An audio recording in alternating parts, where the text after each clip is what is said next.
In this video, I'm going to be breaking down the 7th episode of Attack on Titan Season 4, in which the Beast Titan challenged Levi to a rematch, only to get butchered in front of his fellow warriors and blown up with a grenade. How embarrassing.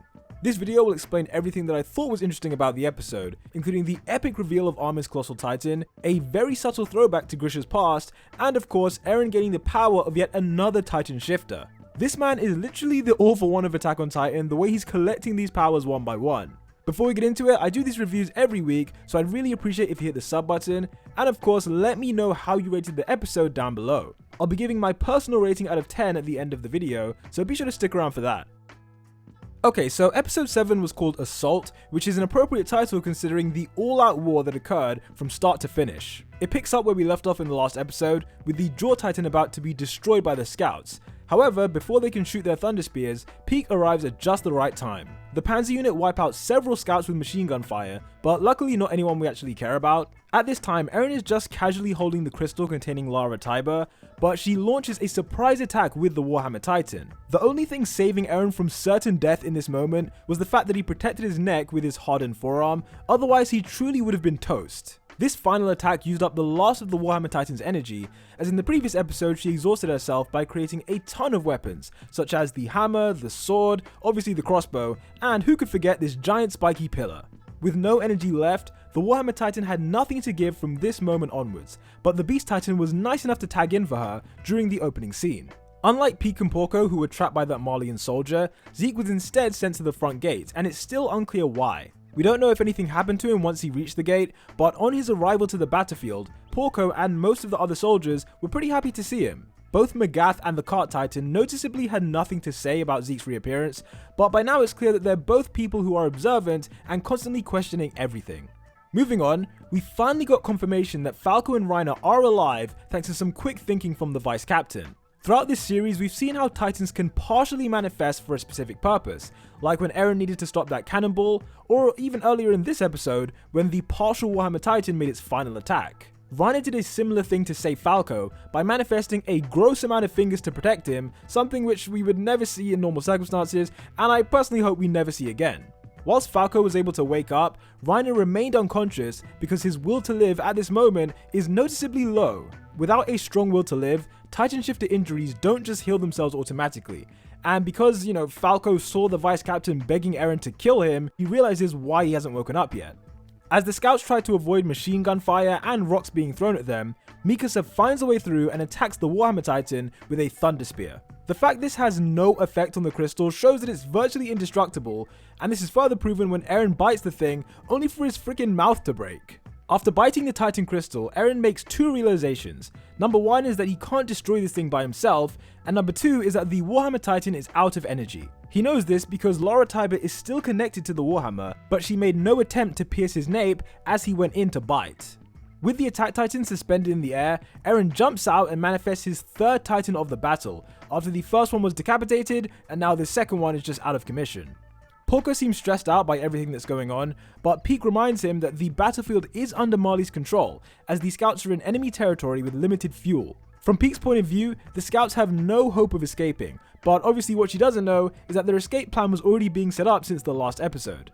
The Beast Titan then directly calls out Levi to fight, seeking revenge for his crushing defeat the last time they met. Zeke makes it clear that Levi is his mortal enemy and not Eren, which understandably surprises everyone given the crimes that Eren has now committed against Marley. The reason Levi checks his stopwatch in this moment is because he's waiting for the next phase of the plan to begin, but we'll get to that in a second. As Falco makes it out the plaza, he runs into Magath and Gabby, who just arrived in the area. Gabby's arrival is part of her one-person mission to kill Eren Yaeger, seemingly with this ordinary rifle that belonged to a security guard. Yeah, good luck with that. Falco informs Magath about Reiner's current state before the scene cuts away to Marley's port, as several ships prepare to dock. Each of those ships contains many of the soldiers that Magath ordered to blockade Liberio, but the scouts' plan begins to come into action as we see an unknown person just chilling in this tiny fishing boat. They remove their hood and we can see that it's none other than Armin himself, who is just basking in that Titan electricity. His mission is to wipe out all the Marleyan soldiers at the port and also to destroy the port itself, which is, only a job that he can do. You can see on Armin's face that he's not exactly happy about this, as he generates an explosion so big that it obliterates the ports, sends warships flying into the air, and kills presumably thousands of people. Remember that this is the same character who vomited and cried when he first killed a person, and obviously back when he was a kid, he was too principled to fight back against bullies with violence. What he's just done here in this episode is murder on a mass scale, which shows you that Armin truly must see no other option than to do what he just did. Porco is triggered by these events, as Armin's appearance confirms beyond any reasonable doubt that Bertolt has been killed, which is something that Marley suspected but didn't actually know for sure. Obviously Bertolt would have trained for years with the other warrior candidates, so it's understandable why Porco is so angry at his death. He lets his rage get the better of him and decides that he can ruin whatever the scouts are planning if he kills Eren Yaeger. On paper this logic makes sense, but it was a bad idea from Porco for two reasons. Firstly, you can't get to Eren without getting through Mikasa, and this time she whips out her swords instead of the firearms that she was using previously. The second reason this was a bad idea is that by running off without a solid plan, Porco left Zeke and Pieck more exposed. Levi takes advantage of the confusion by sneaking up behind the Beast Titan and dicing him up for a second time. This was yet another traumatizing moment for Gabby and Falco, because they could only watch on as Levi detonated a grenade inside the Beast Titan's nape. With this moment, it seems that Levi has finally fulfilled his promise to Erwin by killing the Beast Titan. Also, I mentioned this in my breakdown last week, but Gabby has witnessed so much death at this point that her feelings for revenge are understandable, but at the same time, what Zeke and the rest of the warriors did was also, sufficient cause for revenge, so both sides are not wrong in wanting to kill the other. Anyway, as the warriors try to even process seeing their captain get blown up, Sasha manages to get a headshot against one of the Panzer unit members. This kill is enough to divert Pieck's attention, and Jean appears for a surprise attack, blowing the Cart Titan's face with a Thunder Spear. If you're wondering what past moment Jean is referring to as he takes the shot, it was this scene back in Season 3 when the Cart Titan saved Reiner. Jean felt personally responsible for allowing that to happen, as Hanji would have already killed Reiner by that point if he didn't make her hesitate. In the present day, the other scouts follow up his attack by blowing the Cart Titan to bits, alongside every member of the Panzer unit. The cart's body falls directly behind Gabby, Falco and Magath, as if things couldn't get any worse for them. Jean goes to deliver the finishing blow, but a tearful Falco becomes a human shield and begs him not to fire. Falco showed us when we first met this character that he has no problem putting his life on the line for someone he loves or respects, so this action from him wasn't a big surprise, but what was a surprise was the fact that Jean actually pulled the trigger. Before we get into what happened next with that, the anime had already switched scenes to show us what was happening at the port. Armin continues to walk forward and crush everything in his path, but in terms of the design of his colossal titan, in my opinion it's slightly meatier than it looked in the manga. Other notable features include his spine being visible through his neck and the lips being more prominent than Bertolt's. Armin notes that what he's seeing right now must be what Bertolt witnessed all those years ago, as he then prepares to use his ODM gear to board the airship behind him. Going back to Jean, he reluctantly pulls the trigger, which was a surprise when you consider the kind of character he is. The shot does end up missing, and while it's possible that Jean subconsciously missed the shot, my personal take is that if the Cart Titan didn't release this steam, the Thunder Spear would likely have made contact, and at the very least killed Falco. That's just what I think, but let me know if you agree or disagree in the comments down below. Anyway, Pieck emerges from the Cart Titan still alive as more forces from Paradis emerge from the rooftops and try to kill her. Magath and the Marleyan soldiers begin somewhat of a fight back, which gives Falco and Gabby an opening to take Pieck to safety. From Porco's point of view, he's not sure whether Zeke and Pieck are both dead, so he angrily charges at Eren with full force. In hindsight, this was not a good decision from Porco, because in fighting against Eren, he accidentally showed that his Jaw Titan is perhaps the only thing on Earth capable of penetrating the crystal. His claws slice through the surface of it, which gives Eren a genius idea. What happens next is something that needs a lot of explaining, and don't worry, I will explain it, and that is the appearance of the airship that was briefly cameoed earlier in the episode. This ship is following the path of lights laid out by the scouts, and on board is Hanji, Armin, this random guy who I don't know, and this gentleman who is wearing the uniform of the Marleyan military. In a flashback during the episode last week, Willy Tybur said that the one thing he feared the most was the traitors working with Paradis, and he even admitted that many of those traitors were in Marley's own military. We already know Willy was right, because obviously there was the soldier who betrayed Pieck and Porco, and now yet another Marleyan soldier has aligned himself with the island. In the intro, I mentioned that there was a subtle throwback to Grisha's backstory, and the thing I was referring to was the scouts using this airship.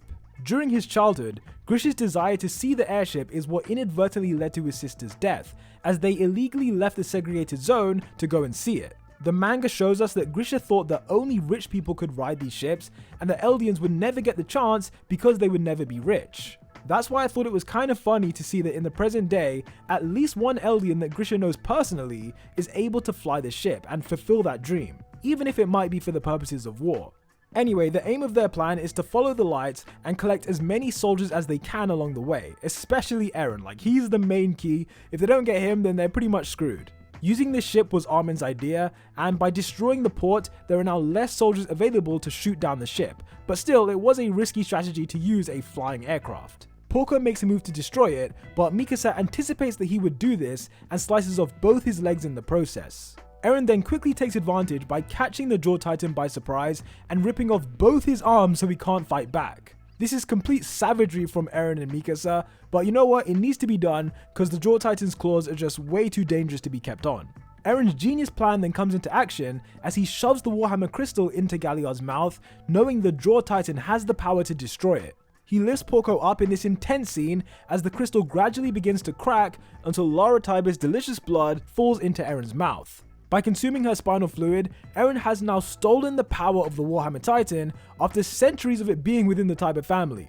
Eren is the first person we're aware of to have 3 distinct shifters in one body, but somehow this is not enough as he then has the audacity to try and eat the Jaw Titan as well. He smashes Porco's head into the ground a few times, even enough to damage the armor of the Jaw Titan, and it's at this point that Reiner is the only warrior who can save the day. The vice captain was peacefully dying underneath the rubble until Gabby and Falco's cries begin to disturb him. It's clear he doesn't want to be woken up and would much rather have stayed there, but their noise becomes too much to bear as he reluctantly transforms into the armored titan. I imagine that Reiner would have felt some duty himself to save Galliard, given that Porco saved him during the battle at Fort Slava.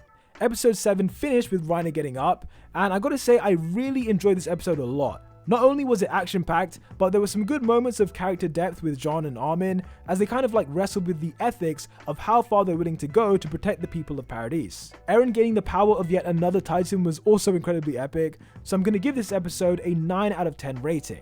I'm one of those people who doesn't really give out 10 out of 10s unless it's like an exceptional circumstance, but no, for real, this episode was really great, so 9 out of 10 is definitely deserved. As usual, I'd appreciate if you dropped a like if you like this video, and share it with anyone who you think might enjoy it. Thanks for watching as always, and until the next one, peace out.